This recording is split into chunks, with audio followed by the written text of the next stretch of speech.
Oh shit, here we go again. Low, low, man.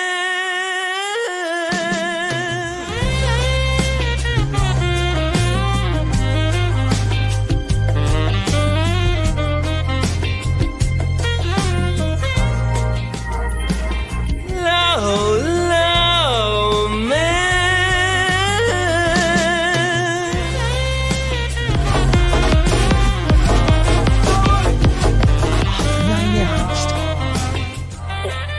You like contracts, right? You're a contract guy. I read contracts instead of conventional pornography, yes.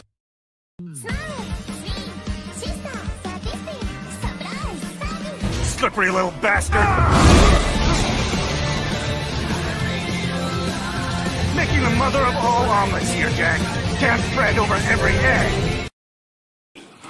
But go fuck yourself. Is that clear? I hope it is. Hey, Bob. What's up, everybody? It's your boy Legal Mindset, and this Legal Mindset where we teach you to be your own judge. I'm back! I have been so busy over the last couple of weeks.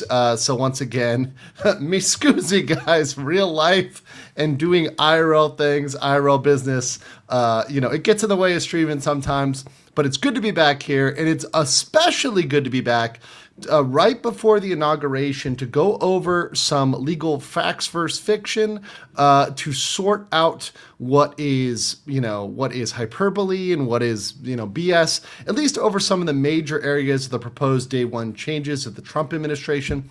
And my hope is I can have some good analysis and maybe some sobriety. Because there's those that are going to obviously have the TDS, which, and just go off and say everything is illegal, everything is wrong. And there's those that'll say, well, he can do whatever he wants, which there are certain limitations or certain boundaries or certain guidelines or certain things that are more difficult than others. And it's important to be honest about that. But it's good to say hi to everybody over there, wherever you are. Appreciate that.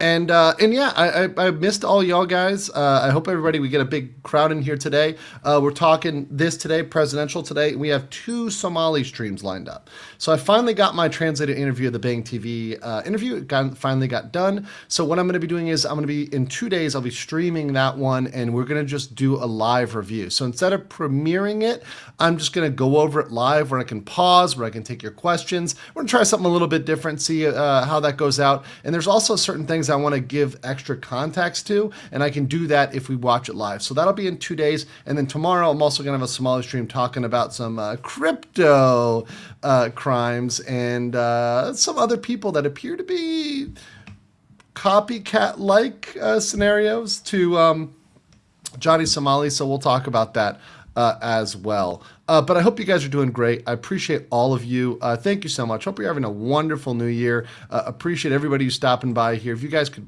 do me a solid and like the video, it really helps. Of course, I know we are really early in the morning, so I know it's going to be a much smaller audience. I know it's not a little bit earlier than my typical streaming time. I typically stream when I'm streaming in the evening here in Asia at 8 p.m. Bangkok time or 10 p.m. Seoul time. It's a little earlier than that for 2 reasons. Number one, because I'm going to be going to watch the inauguration with my good friend Ben. So I will be heading out for the actual inauguration itself. So I wanted to get it done beforehand. And so I have time to travel to his place and go get that done. And then also because I wanted to talk about what can and can't be done before the inauguration, before it's actually official. Because once it's official, it's game on. And it's either, is it happening or is it not happening? Is it blocked? Is it something that's going to be impeded? Is it something that's going to be a slow process? So it's going to be game on after this. So it's sort of a good milestone for, this is what we talked about happening. Does it actually happen? And, I don't leave room for the fact that some of these things could be promises which maybe are not followed through on, or maybe they are. We'll see. We can hold it kind of accountable afterwards in the next 48 hours and what happens in the next 48 hours. So it's good to see everybody here. Thank you for being up at 4 a.m. NZ family with a 199 super sticker, kicking it off with the donos. Thank you so much. Of course, with all the good comes the bad. And Billy Aoki, member for 17 months, felt the need to say gay Andrew. Thank you for your member chat. Oh, also Gabe, what's up? Good to see my homie Gabe from Seoul in the chat. Good to see you, brother. Do you think Trump will free Johnny Somali? I'll answer this one for free. No. No, that is not happening. Okay, we're going to jump right into it with what's going on today. So many of you have probably already seen this, and this is like a pre-day one change. A pre-day one change. So this is an unban of TikTok, which just already happened with us. It's also in the thumbnail, so the thumbnail is not clickbait. It's not clickbait, I swear. TikTok's already been banned and unbanned because Trump promised to restore the app. And because of that, it's already back up. We're already back up. So TikTok thought it was gone. A lot of people complaining, whining, calling their senators over TikTok. It's back within 24 hours. It's back. So that's already one that's kind of a pre-change. Now, I think I've said this before. I'll say it again regarding TikTok, and I've commented on this. I do think divestment, from a corporate attorney standpoint, I do think divestment is probably the smartest move. Now, it does take a while to divest yourself of an asset, but I think it is the smartest move in the long term just to avoid even this argument or this coming up at all, because if it's divested, then there's no problem. But yeah, it's something that, hey, Trump says I'm going to issue an executive order overriding that. There could be a legal challenge to that, but in the interim, while that is being reviewed, they could still continue to operate. So they could still operate under that assumption, and then if they're working on a divestment during that period, that would also be possible as well. Yeah. So I just want to say that's the TikTok ban. So that's pre-Trump. So he's not even in office yet. And there's already been a material change just based on that promise. And I think we're going to see a lot of things that have been lining up, a lot of things that have been queuing up over the last 6 months to happen that actually go and end up happening in the next 24 hours, 48 hours, and certainly in the next week or month. Let's see here. Oh, Herz on Karvan Österreich. Good to see you. Grüß Gott, Mr. Mindset. How are you and how's your day?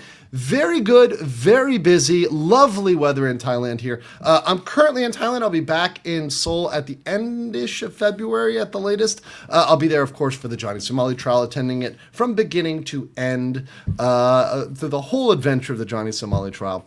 But it's been really great. The weather here is fantastic in Thailand. It's really great, and it is an amazing high season. So many people here. So that's what's been keeping me busy. I don't know if you already talked about it. Would you like your opinion on the Drake versus reaction YouTubers? I have not been following that one. I honestly have been more closely following Goonergate, and I've decided that's going to be the topic of a special BLM only, because I still owe you guys a BLM, a monthly BLM. January, we got to do our BLM for Base Legal Mindset Bros. It's going to be our BLM topic, Goonergate, but it's spicy, so we got to keep it BLM only, because gooning is for the highest tier, the most elite, right? That'll be that topic. But good to see everybody here today.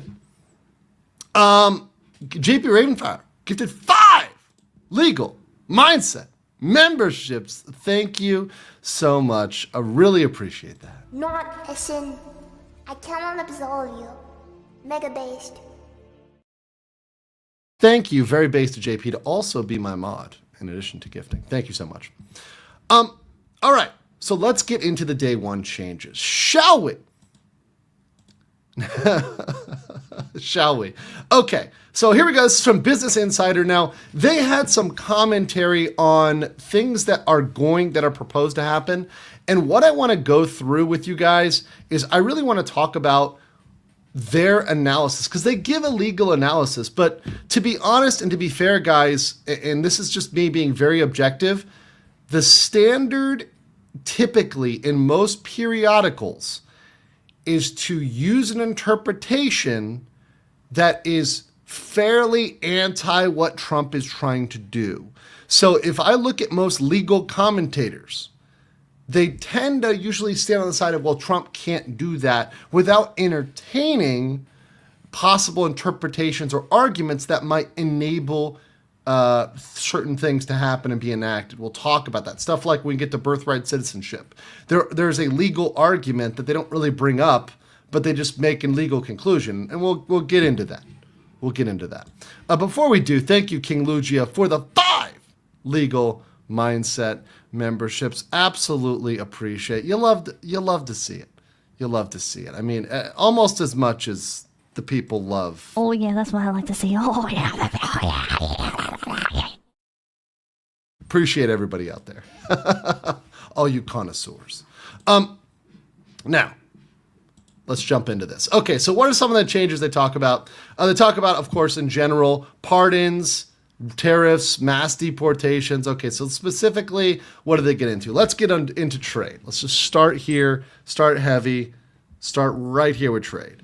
Okay, a 25% tariff on all Canadian and Mexican goods. Just before Thanksgiving, Trump said he would levy significant tariffs on the U.S. neighbors due to illegal immigration. Thanks to Congress, presidents can, and this is their comment. So this is the statement, the tariff. So their comment is, thanks to Congress, presidents can impose tariffs without legislative action. In his first term, Trump used a law that allows the president to impose due to national security emergencies. President Joe Biden even expanded some of those duties. Well, one, fun fact, it is both a, no matter which side of the aisle is around or in power, expansion of the executive power of the especially the unilateral executive power has been growing decade by decade by decade. That's no surprise that presidents like their executive power and tend not to strip themselves of that. Tariffs, yeah, absolutely can happen. I can see that happening. And frankly, I wouldn't even think it would need to be unilateral insofar as some of these things might be necessary. Now, will it be 25%? Maybe, maybe not. Maybe that's the starting point of the negotiating table, but from a legal basis, right, it doesn't matter if it's a 1% tariff or a 300% tariff, right? From a legal basis, it's do they have the authority? Sure, that's something that could happen. Might not happen day one, though. Might not happen day one. Might be a little bit of negotiating on that one. So we'll see whether that one happens in the first 25 hours. Now, this one's more interesting. A 60% tariff on all Chinese goods. Right? Now, certainly, once again, have the authority to do that. That's a hefty tariff. That's a hefty tariff. Now, I live in countries, Korea, Thailand, Japan, that have some insane tariffs on certain goods, particularly some luxury goods or foreign goods. There are tariffs that are over 100%, even 200%, so effectively tripling the price of whatever a product is. So there are some places where there are really high tariffs, but this is up there in terms of high percentage tariffs. So once again, could do it. Will they start out with it? I don't know. It'd be very interesting to see if he starts out with it. I think it's more likely to start out with a Chinese tariff than a Mexican or Canadian tariff, though, in my personal opinion. Stephen Miller for $4.99 says, Trump after the inauguration, I'll say it here, Daddy's home, cake every night. Hope you guys enjoyed that one. Smash a like if you did. We got 600 people in the house today. Good to see you guys. Appreciate everybody here. And yeah, once again, glad everybody can be up early. All 600 of you. Appreciate y'all. Creation of an external revenue service. Now, this is very interesting. Trump pledged to create an external revenue service to collect tariffs and foreign fees. You know what I call an external revenue service? The military. Like, the military is an external revenue service. It's like, okay, we've got these guns, and if we're not going to use them against you, then let's collect these things. Let's collect these little tariffs, right? We're going to start sinking some ships otherwise. Very interesting, kind of based, but frankly, I don't know what the fuck they would actually do or how this will be different than what exists within other particular branches of the government. So it might just end up being a funny thing that goes underneath CBP or whatever else, right? It's possible that they could do it or just make a designation.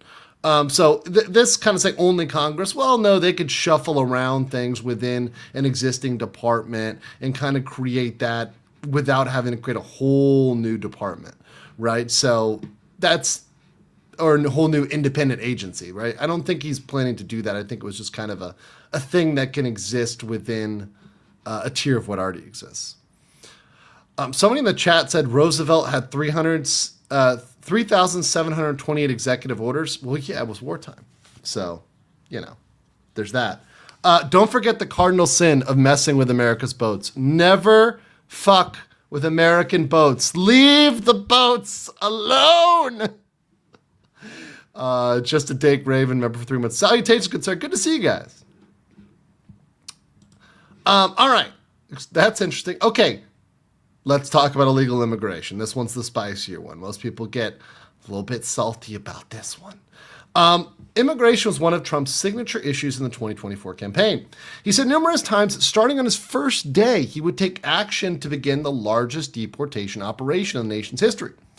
Okay, so that's the statement. So he says he's going to start the deportations day one. Well, without even reading what they have to say or contextualize on this, if we're enforcing the law and what we're doing is just enforcing existing laws, there's not really much to enact there. It's just a directive to people to start actually following the existing laws we already have on the book and start processing things that they should have been processed in the first place rather than delaying, right? So it's not really clear. It's ambiguous, right? That can mean a lot of things. But if it's enforcing the procedures and the processes that we have on paper already, that's fine. If it's removing some of the delays, removing some of the postponements, kind of getting things moving, or perhaps staffing up some of the positions that are the critical junctures in the flow of the deportation process, these are things that can be done just with telling people to do it, right? Without necessarily a change in the law. Kind of back to normal, which... Once again, people forget we have laws and they're being, in many cases, and particularly when we talk about illegal immigration, entirely breached, right? So once again, we differentiate migrating through a legal process, seeking a visa, something that I'm very intimately familiar with, right? Both going into the United States and the other way as part of my other businesses that I help with. These are things that take a lot of time and money, and there's people that spend a lot of money to come legally in the United States and do it right. That's not what we're talking about. We're not talking about that at all. We're talking about people that are in violation of the law, in violation of the procedures, right? And therefore might not warrant the same amount of consideration. Let's see here. Linux Guy says legislation in theater is common now, doing something just to be able to say I did something. That's true. That's true. And it's a motion. It's like a token motion. So, for example, with TikTok, people can say, well, I'm stopping China by banning TikTok. And they can say, I'm fighting the Chi-Coms. And it really doesn't do that much, right? It doesn't actually fundamentally stop the Chinese from doing what they've been doing in general, right? Just a Dink, salutations, good sir. Appreciate that. Just a Dink Raven. Appreciate you. All right. So let's pop this down here. All right. So their context is what they said. Trump set his goal to deport everyone who is in the U.S. illegally. In December, he told NBC News that while the logistical supplement operation will be massive, you have no choice. He said initial deportations would focus on criminal offenders, which also has been echoed by most people that I've heard that are coming into the administration. So once again, that's fine. It says a long-held policy by U.S. immigration enforcement. But the problem is that policies are not always enforced. If you have a policy and exists, but you don't enforce it, it's waived.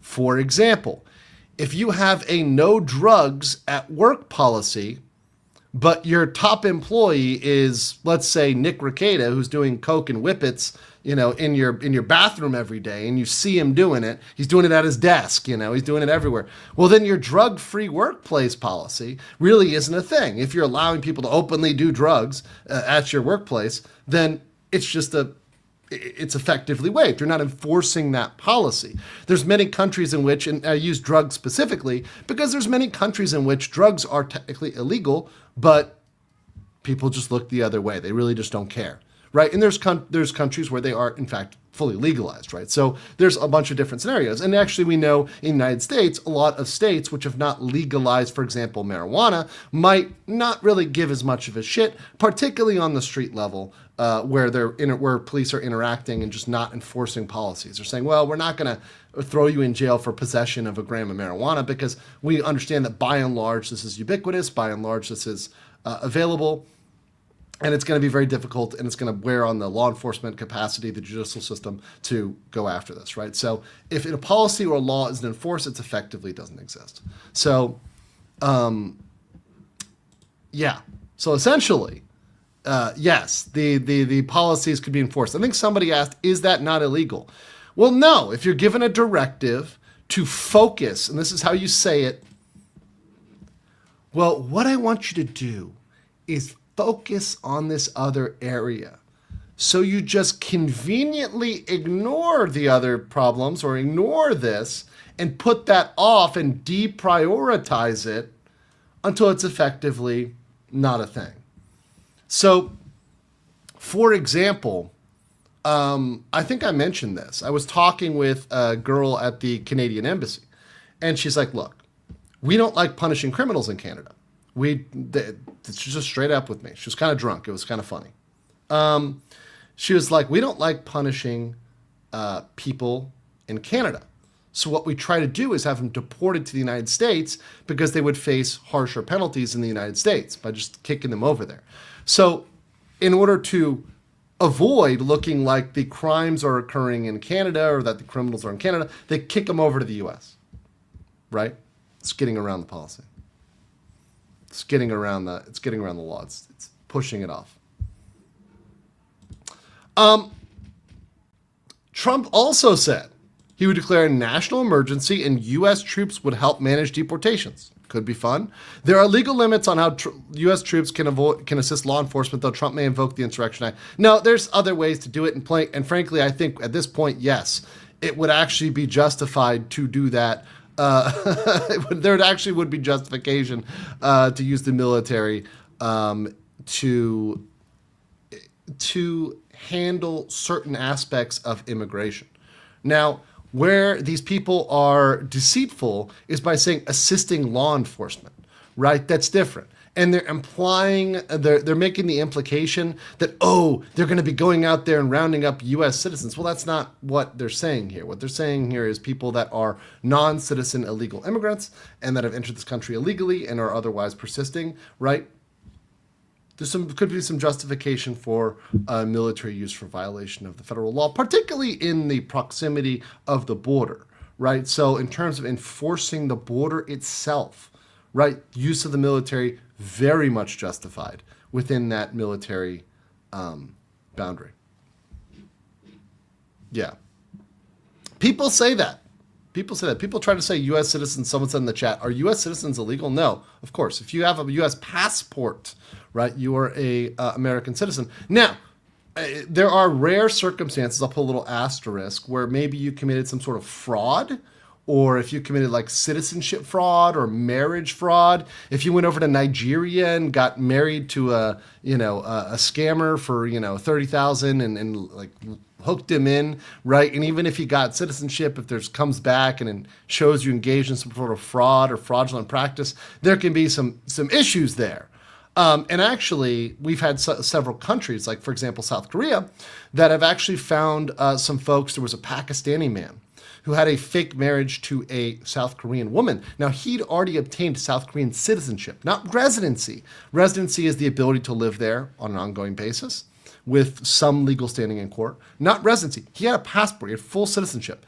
South Korea revoked his citizenship. They took his passport and said, nope, because he had a fake marriage to this South Korean woman. He actually had a wife in Pakistan, and the South Korean woman was the second wife, of course, polygamy not allowed in almost all countries. So, yeah. Nick Atkins says, ban TikTok to fight China. Also, allow Red Note in America. That logic doesn't fly. Yeah, if you're going to... Look, if we're going to do the anti-China thing, which is fine if that's the direction we're going to go, let's go balls deep. Let's not just go in tiptoe. If that's what you really want to do, there's a lot of stuff you're going to need to ban, a lot of stuff you're going to need to tariff, prohibit, right? There's a lot of stuff. And a lot of major companies that are heavily operating in China that should be sanctioned. Right. So if you're going to do it seriously, but it's kind of a joke. It's too piecemeal of a bit in order to really affect the Chinese economy or really symbolize a pushback against China. It's a symbolic thing. It's a token thing. How awful are the Trump and Melania meme coins? Oh God.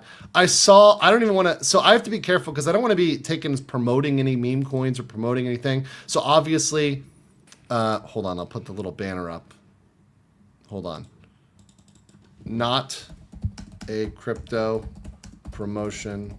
Do not buy meme coins. There you go. Okay. All right, we'll put a little banner here. All right. Trump and Melania meme coins are going nuts, though. I believe the price of the Trump meme coin is fucking... It's pretty high right now. Let's see. Where's coin? Let me get coin market cap. See if we can find this here. I think this is the right one. No. I think it's just straight up Trump. Is the official Trump? Oh, there's MAGA, the MAGA coin too. Yeah, a lot of these coins are just like absolutely going crazy. There's one at 54. One's at 158. Official Trump is I think is that number 18 right now? Oh, that's crazy. Let's do the 1 year chart on this. The 1 year chart on this coin. Yeah, some crazy gains in the crypto world. Crazy stuff going on. Actually, I don't want to even show it. But yeah, some crazy stuff.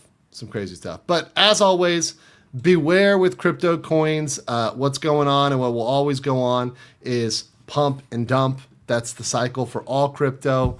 And at the point at which you see the price going up, it triggers what is often referred to as FOMO, or fear of missing out. So you buy in at the top when people are greedy, and that's exactly when you get screwed, and that's exactly when it dumps, right? And don't worry, we'll be talking about Cabbage Coin tomorrow. The Somali crypto. Morse Apple says TikTok isn't even the same TikTok in China. Exactly. Well, once again, know what you're getting into, know what you're buying, know what you're investing in. Be educated, people. All right. Enough about crypto. Here we go. Birthright citizenship. Okay, here's an interesting one. So Trump has pledged to end birthright citizenship, a protection enshrined by the 14th Amendment. I hate this because they made a statement here, and this needs an asterisk because this is not complete. So context says no president has the power to overturn the Constitution unilaterally. Trump and his allies have argued that the amendment should not be interpreted to apply to the children living in a country illegally. Multiple groups have said they would challenge any such executive action in court, kicking off a legal fight that may eventually reach the Supreme Court. This is interesting because the people here in Business Insider are being dishonest. There is what we would call a colorable legal argument, which means this is a reasonable legal argument that you can bring to court, which has not been resolved, that says children that are in here or people that are in the U.S. illegally don't fall under the 14th Amendment because there's a clause in the 14th Amendment that reads, subject to the jurisdiction of the United States. And if you have entered a country illegally, you have not subjected yourself properly to the jurisdiction of the United States. In fact, you are subverting the jurisdiction of the United States by breaching its boundaries, borders, and laws. So you're not actually properly subjecting yourself to that jurisdiction. So it could be argued that someone that entered the country illegally would not fall under the protections of the 14th Amendment. Right? That's the argument of illegal immigrants not being subject to it. But otherwise, people will cite the case of Wong Kim Ark, which is an old-ass case. I mean, older than even me. And I'm pretty old. Pretty old. But the old case is United States versus Wong Kim Ark, which came up with the concept, or kind of fleshed out the concept of birthright citizenship. It was about a child born in the United States to parents of Chinese descent. And they were subjects of the Emperor of China. At that time, there was an emperor. Isn't that cool? But have permanent domicile and residence in the United States, and they're carrying on business. They became citizens of the U.S. by virtue of birth by the first clause of the 14th Amendment. All persons born or naturalized in the U.S. and subject to the jurisdiction thereof are citizens of the United States and the state where they reside. So this is the sentence. Let me blow this up real quick. So this is the 14th Amendment, and this is where we really have to look at the sentence. And when you're in the legal world, every word matters. All persons born or naturalized in the United States. Okay, so we understand naturalized. Obviously, that's the legal process of naturalization, by which you become a resident and then eventually take your citizenship test, become a citizen, right? Born, pretty clear. But here's the thing. When you say and subject to the jurisdiction thereof, what that means is both conditions must be satisfied. So you must be both born and subject to the jurisdiction, or naturalized and subject to the jurisdiction. If you were born in the U.S., but you're not subject to that jurisdiction, then you wouldn't fall under this clause, arguably, debatably. And that's a colorable legal argument. And places like Business Insider, they fail to recognize that, or hire attorneys that are clear about it, because a lot of attorneys out there, specifically let's say certain legal schmeagles, are dishonest about alternative arguments. And by the way, I'm not saying that argument would win in court. I actually don't know whether the Supreme Court would rule against that argument or rule for the argument. They could rule against it. They could say, you know what, no, if you're just born here, you're born here, it's fine. But they could say, nope, actually, you're right. Illegal immigrants do not apply. That 14th Amendment doesn't apply to them. So bye-bye birthright citizenship for illegal immigrants. Legal immigrants is fine. It's possible. But the point is, for any objective lawyer, you have to acknowledge the possibility on both ends, right? You have to acknowledge that is a reasonable legal argument. It's not crazy. It's not insane. It's a very reasonable legal argument, right? Ain't everybody who is in the U.S. subject to its laws? No. I mean, I know what you're trying to say. Someone's trying to say, okay, aren't we all subject to U.S. law? Well, yes and no. You're subject to U.S. law because the U.S. interferes in everything around the world, right? And certainly we have the United States has a strong grasp on the the global economic system. They certainly have a lot of information through that and control, etc. But are they subject to U.S. laws? No.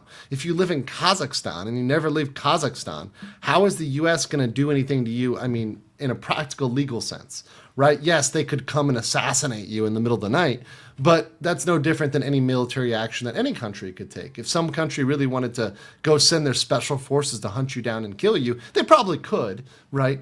But for most people, most places, why would they go about doing that?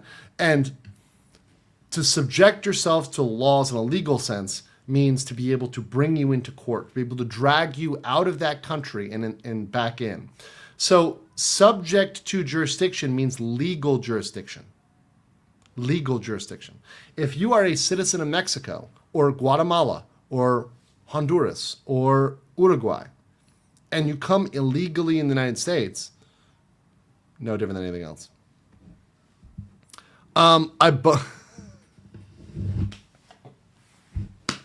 My friend Ben says, I boned a lot of fat chicks, but I never subjected anyone to U.S. law. God damn. Oh, God.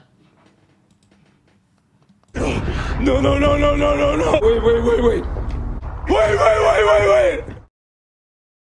Oh, that got me. Okay. God damn it. You fuckers.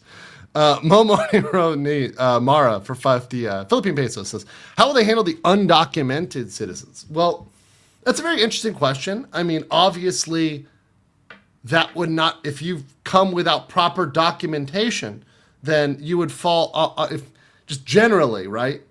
Legal immigration process, where, spoiler alert, there's a fuck ton of documentation versus illegally migrating to the United States, illegally entering the United States, breaching the border of the United States without permission in commission of a crime. Obviously, that's on the illegal side, right? You've got no documents. Show up, you got no papers, right? Now, there's procedural steps, right? But it would fall under that side rather than on the legal side. That makes more sense. But that's a general assessment, right? Very general assessment.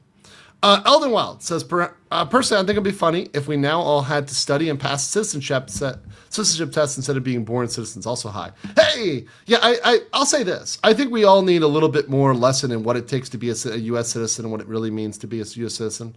I think that's very important. Over on Locals, Marsupio Gamer said, do you know anything about the offshore drilling ban? Why are people saying it can't be reversed? I think there was some issue with the expiration of leases, I believe. I'd have to look into that one. That's a very interesting one. So I'll do some more research on that one. I think there was some caveat, but there was a way around that. And also, I remember somebody's brought this up to me where there was something about the use of the term Gulf of Mexico. So if it was called Gulf of America, you could get around some weird thing going on with that. I'll look into that one specifically. Michelle gifted 5 legal mindset memberships. Thank you so much. Yes. Appreciate you there. Appreciate you. Let's see. Let's go to the next thing on the list. We put them all on the list. And that is energy and the environment. Okay.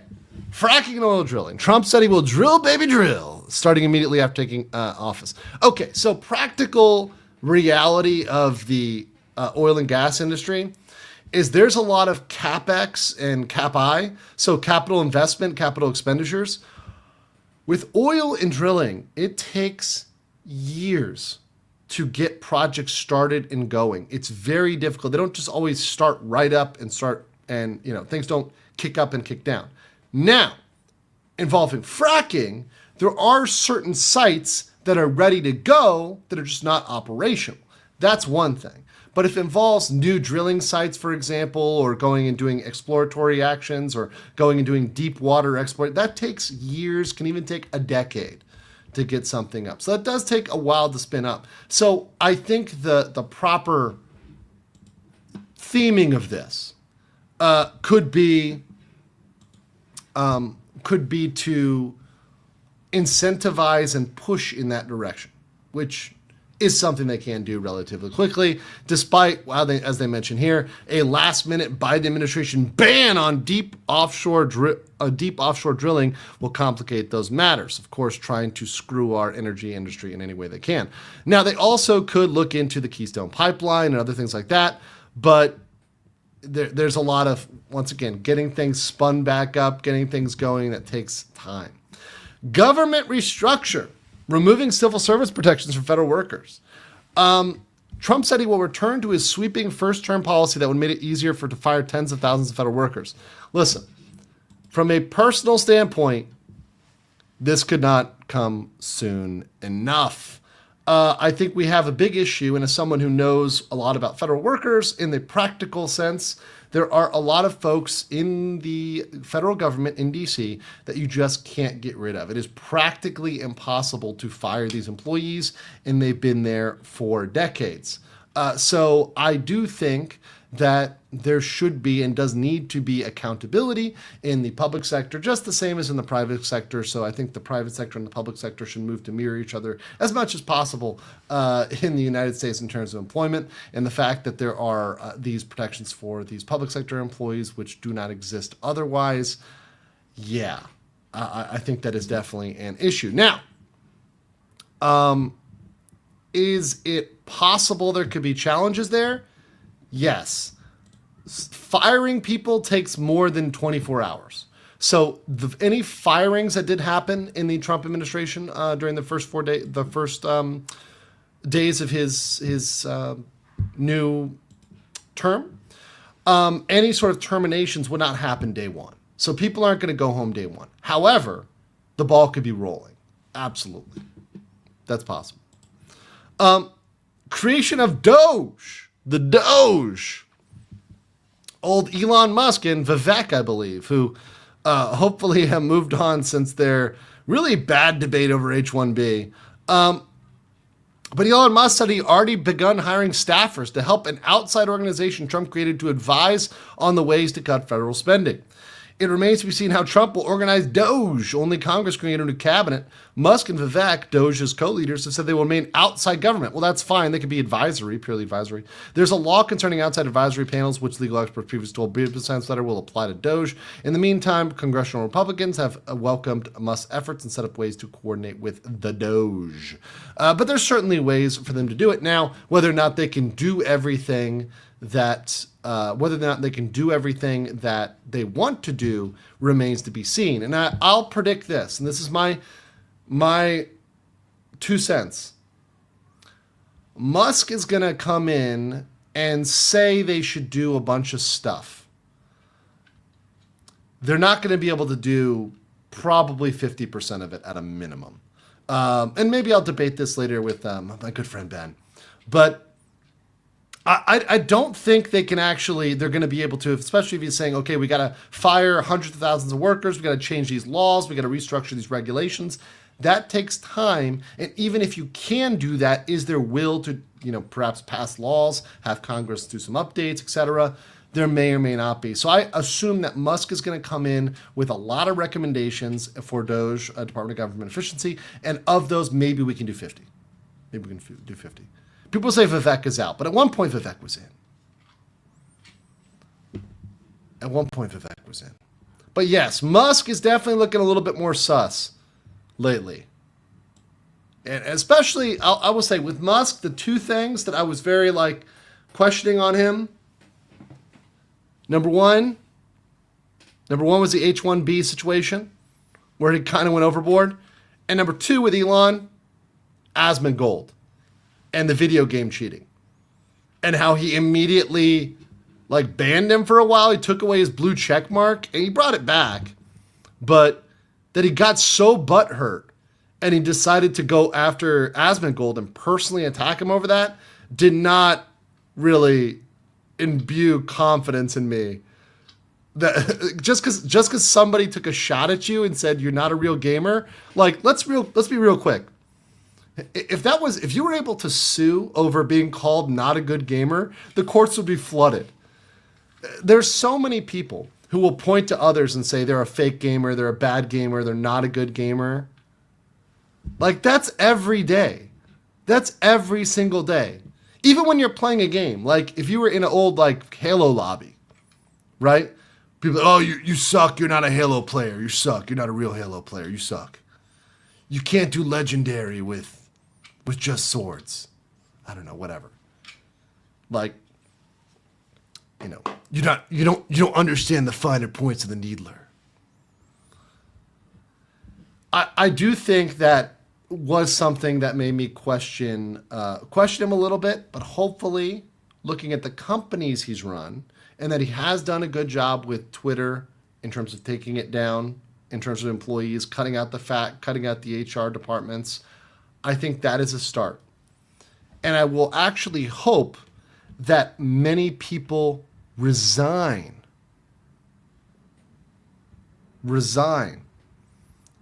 in fear of Musk or Trump or whatever else. That would be a great solution. Be a very great solution. Knight 742 for 500 yen. It's almost 40 minutes in and no notification. Thanks, YouTube. YouTube does that sometimes. You do. By the way, so I like Danielle said over on Locals, good comment, that the Gulf of Mexico should be the Gulf of Bucky's. I completely agree with that. That's super giga-based. Linux Guy says, you do not try.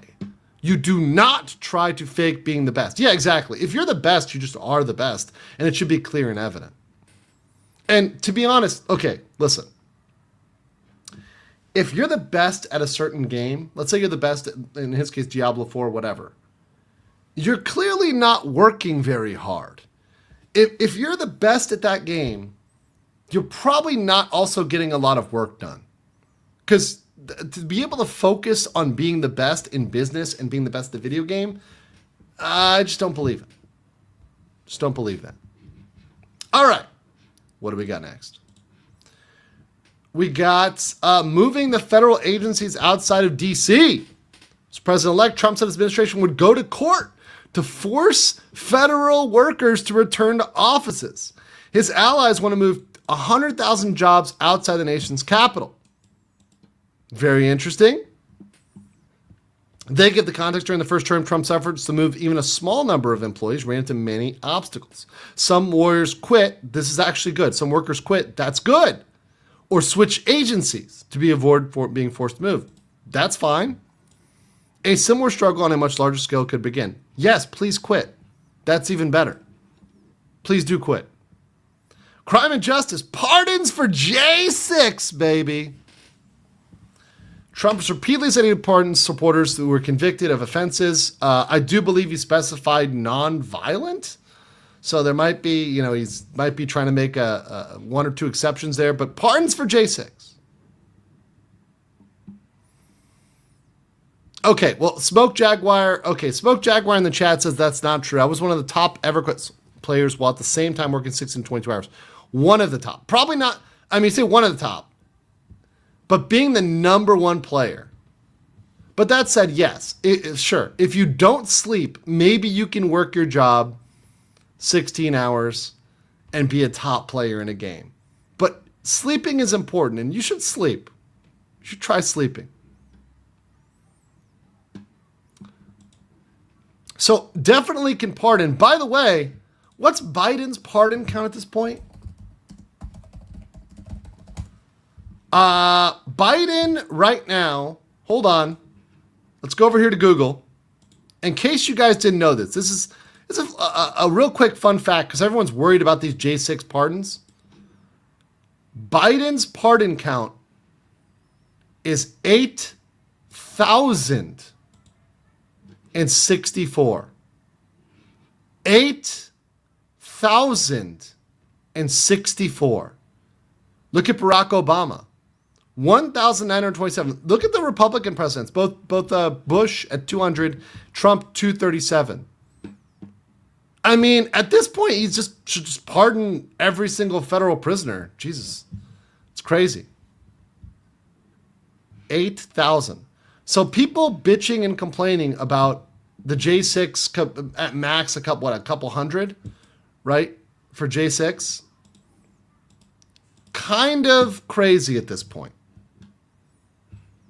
And the fact is, and once again, I love these articles and how they're not neutral because they sit over here and they pretend that 900 people is a big deal, whereas there's 8,000 on the other end, which is just the full disclosure to cover the other side. Eldon Wild said, but are the turkeys being counted? Got to count your turkeys before they hatch. All right. We're almost at the end here. Culture war. Ban minors from receiving gender-affirming care. It's not really culture war so much as it is preventing people from permanently making a decision which is unalterable. I do not promote the use of gender-affirming care. That term. That makes it sound like something it's not. A severely crippling series of procedures and irreversible physiological changes is something to be taken very seriously. And we're talking about children, not adults. I think this is a very serious issue. And what I've learned is that even a lot of folks, and I've talked to folks that reach out to me by email that are in the trans community, that said, yeah, we kind of agree on this, right? We can't talk about it publicly always, but we agree on this.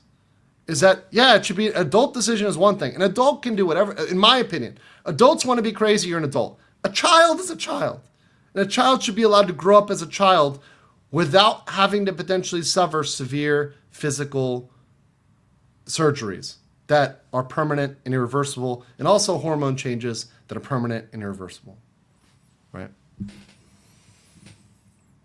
So, yeah, we don't allow children to do a lot of other things. So that's something that absolutely there can be pushback against. Now, it's going to be difficult with some states because some states are going to push back and try to go to sanctuary status regarding that. And there'll be fights, I'm sure, with California and New York. But it's certainly something that he can do or try to do to push back against day one.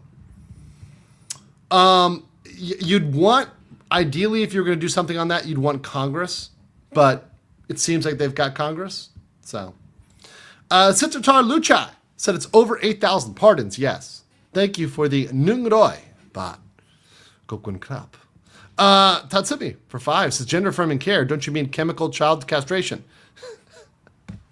That's another word for it. Leprechaun Gold for $50. $50. Thank you so much. Not a sin. I cannot absolve you. Mega based. So much to all the big supporters today. Really helps out the channel. Really helps me out as we get this kicking off. We're still getting our groove back. I've had to take a couple days off, but I appreciate it. Thank you for everybody who's here. Thank you. Appreciate y'all as I come back and get into it. What else we got? Let's see here. Banning transgender people from military service. Well, there are physical standards in the military. If there is an issue, right, there can be certain restrictions. How that would be implemented is up in the air. But also remember, laws and policies regarding the military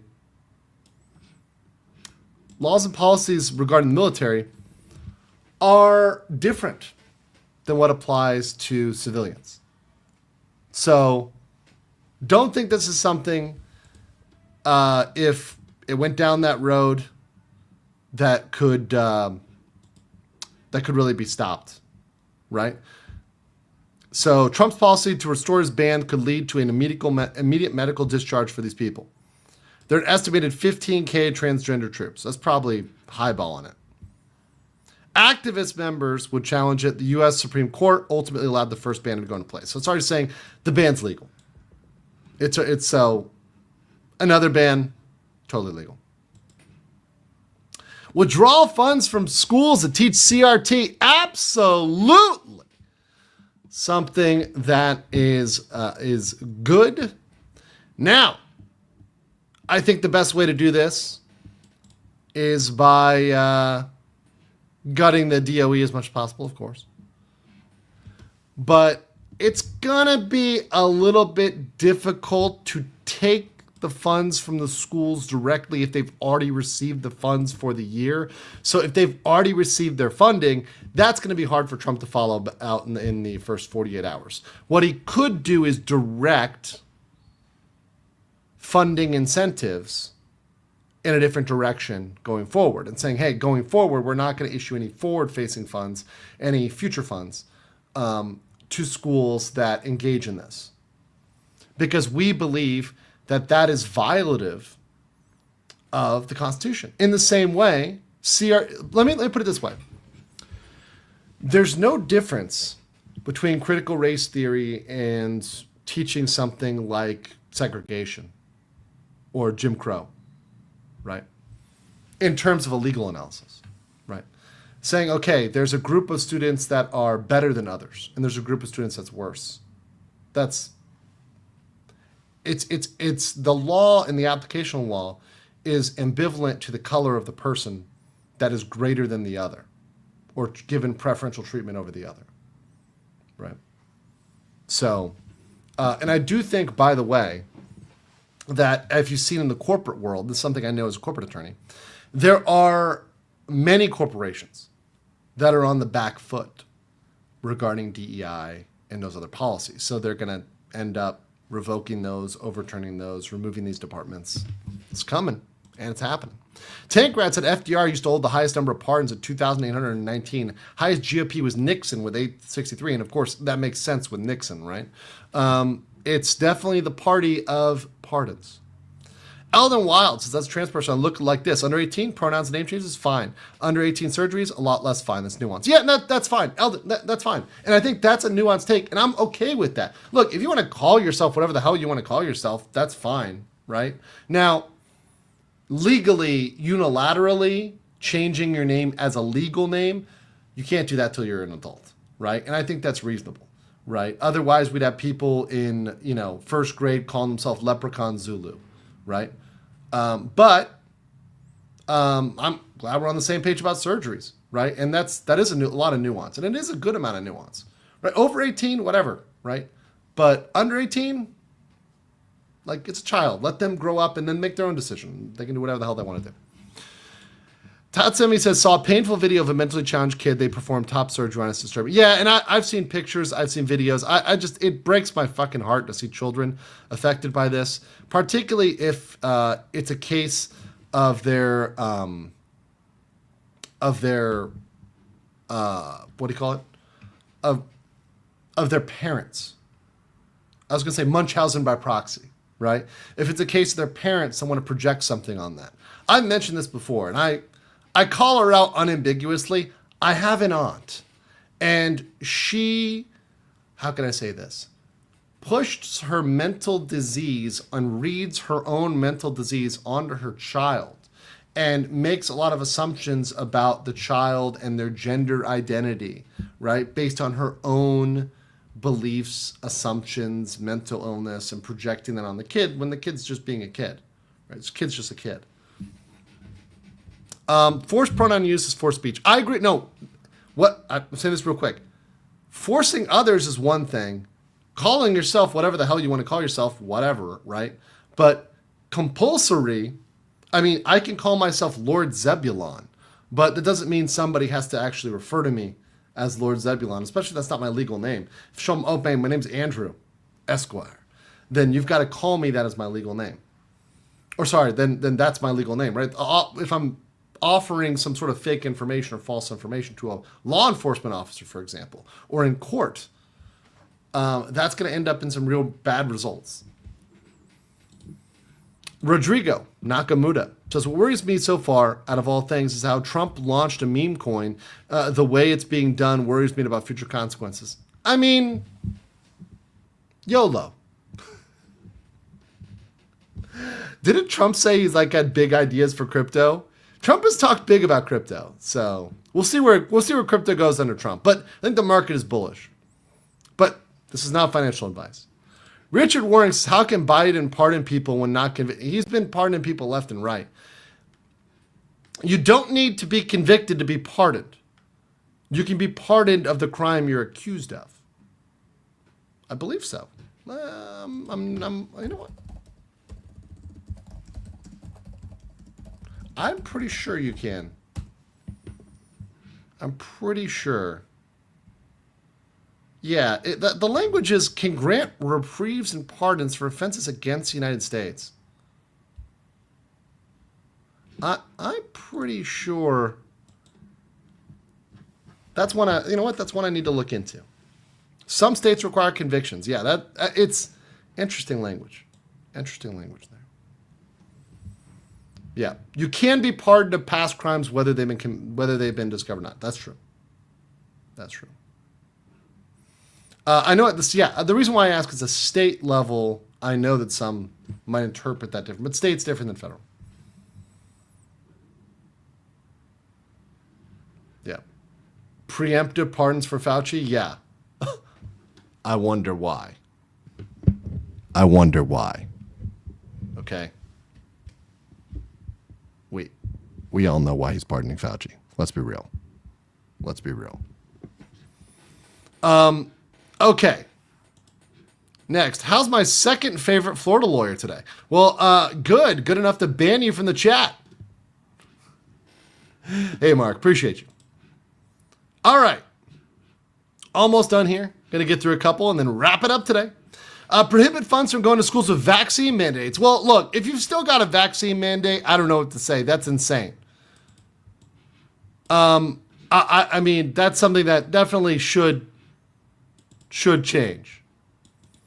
Now, what they say here is there's no federal law requiring vaccines. However, each state has its own policies. At the federal level, the CDC has a panel that advises vaccine schedules. But the problem is a lot of schools adopt those schedules and say you must follow that schedule.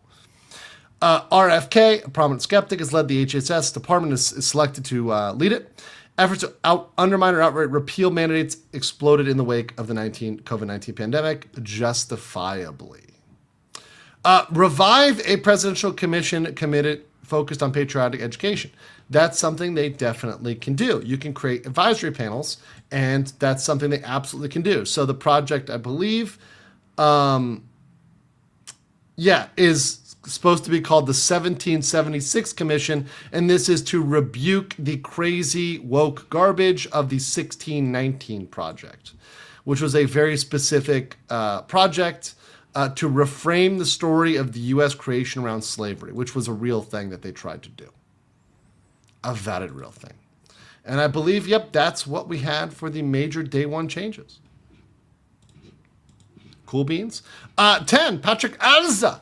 Regarding companies doing with DI, we need to remain vigilant. Kirsch has been ringing the alarm bells and bringing enough receipts to warrant attention. These people just hide their deeds. So, Patrick, let me answer this one, because Kirsch has been following this, and big shout out to Kirsch. It's a very spicy cat. For some companies, they're getting rid of DEI totally. But other companies, particularly the ones that are very ideological, are not getting rid of DEI. They're changing its name. Now, Kirsch has been covering that they've been trying to change and rebrand DEI as Bridge. Even that may have been exposed too much. They may have to actually try to change it even more. And I know, for example, some corporations are just renaming their DEI department to their Global Inclusivity Department or some other similar name. So they're not actually getting rid of it, they're just rebranding it or renaming it or hiding it. So they're going to go into hiding for 4 years and then come out later. Eldon says, haven't some vaccines been mandatory for decades? Well, look, for example, certain countries require you to get vaccines to enter the country, like a polio vaccine or a yellow fever vaccine, or some places you have to get tetanus shots, other stuff like that. There's other things you can have to be required to get to travel to a country, to go visit a country. But generally, for adults, there's not been a mandate. And the point is, I guess, regarding school, is that there are different options for school, right? Both private and public.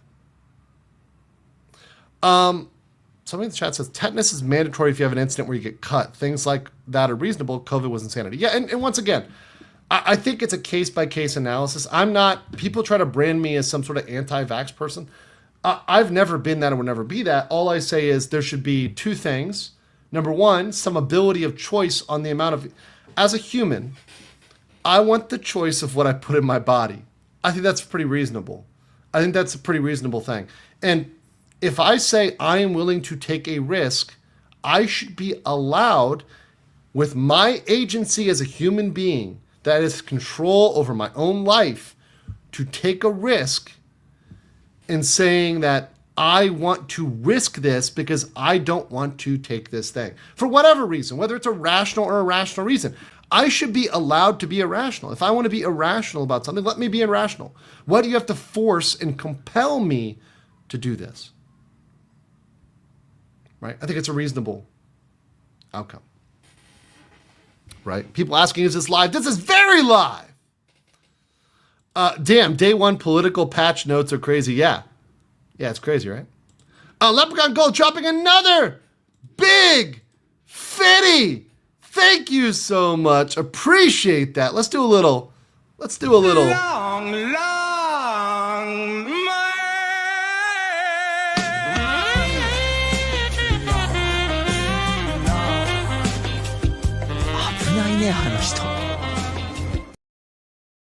Loving it. Thank you so much for the support out there, all you lovely supporters. Thomas Gabriel White for 10 says, Trump used to be famous for putting his name on any product he could. I don't think his meme coin is a scam. I think he legitimately wants to have a currency named after him. I mean, it might be pretty cool. Hell, it might be the next, stable coin. Imagine it just gets to $1 and it's just people are trading in Trump rather than trading in USD. That'd be hilarious. Some guy with cancer, remember, for 12 months, says, I had to take last week off so the doctors could freeze part of my lung. Oof. Well, I hope you recover. I hope you're doing well. And I have prayers for you in your recovery. And may you just rest up, do better, and get back to 100%, man. And to everybody out there, take care of yourselves this year.